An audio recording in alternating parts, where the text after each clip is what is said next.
Halo teman-teman semua, kembali lagi dengan saya Tesar, CPNS Kementerian Hukum dan HAM, golongan 2, Angkatan 48, tahun 2021. Kali ini saya akan bercerita sedikit tentang pembelajaran mengenai manajemen ASN. Manajemen ASN adalah pengelolaan ASN untuk menghasilkan pegawai ASN yang profesional, memiliki nilai dasar, etika, profesi, bebas dari intervensi politik, bersih dari praktik korupsi, kolusi, dan nepotisme. Untuk kedudukan, peran, hak, dan kewajiban dan kode etik ASN dapat kita lihat sebagai berikut. Yang pertama, kedudukan ASN.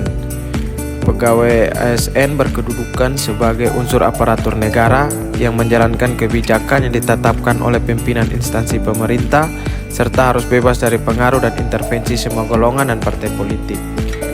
Pegawai ASN dibedakan menjadi dua, yaitu yang pertama pegawai negeri sipil atau PNS. PNS merupakan warga negara Indonesia yang memenuhi syarat tertentu diangkat sebagai pegawai ASN secara tetap oleh pejabat pembina kepegawaian untuk menduduki jabatan pemerintahan dan memiliki nomor induk pegawai secara nasional.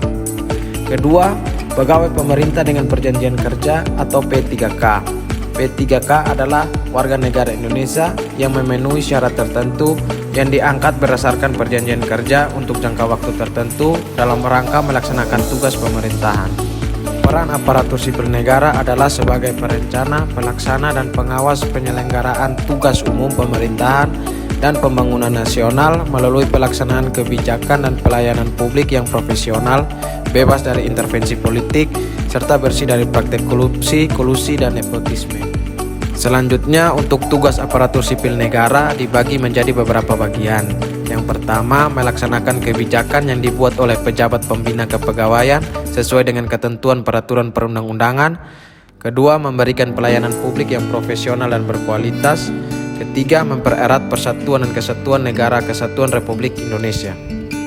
Selanjutnya dapat kita lihat hak dan kewajiban aparatur sipil negara, yaitu untuk PNS berhak memperoleh yang pertama gaji, tunjangan, dan fasilitas. Dapat juga memperoleh cuti, jaminan pensiun dan jaminan hari tua, perlindungan, dan pengembangan kompetensi. Sedangkan untuk P3K berhak memperoleh gaji dan tunjangan, cuti, perlindungan, dan pengembangan kompetensi. Yang membedakan hak PNS dan P3K adalah P3K tidak menerima jaminan pensiun dan jaminan hari tua. Kewajiban pegawai aparatur sipil negara adalah pertama, setia dan taat pada Pancasila, Undang-Undang Dasar 1945, NKRI, dan pemerintah yang sah. 2. Menjaga persatuan dan kesatuan bangsa. 3. Melaksanakan kebijakan yang dirumuskan pejabat pemerintah yang berwenang. 4. Menaati ketentuan peraturan perundang-undangan. 5. Melaksanakan tugas kedinasan dengan penuh pengabdian, kejujuran, kesadaran, dan tanggung jawab.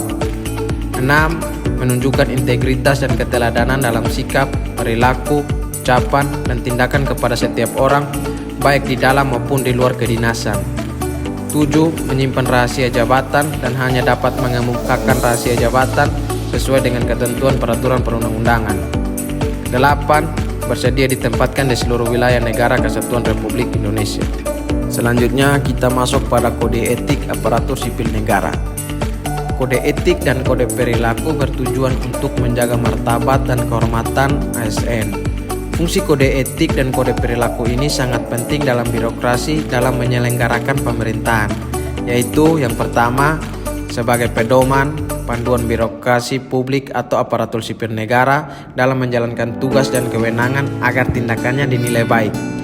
2. Sebagai standar penilaian sifat, perilaku, dan tindakan birokrasi publik atau aparatur sipil negara dalam menjalankan tugas dan kewenangannya.